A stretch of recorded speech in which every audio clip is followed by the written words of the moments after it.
Hey guys, good morning అందరికీ. Actually పాప ఉన్నప్పుడు మనకి పని అసలు కుదరదు.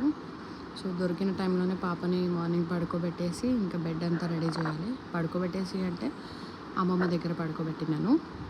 సో తను పడుకునే బెడ్ అంతా క్లీన్ చేసి దుమ్మంతా దులిపేసి తను ప్లే థింగ్స్, తన వస్తువులు అవన్నీ సెట్టింగ్ చేసి బెడ్ అంతా క్లీన్గా సెట్ చేసిన తర్వాత ఇంకా పాపని ఫ్రెష్ అప్ చేసి పడుకోబెట్టేస్తే తను ఈజీగా ఆడుకోగలుగుతుంది. అంటే వారానికి ఒకసారి క్లీన్ చేసుకుంటే అయిపోతుంది బెడ్.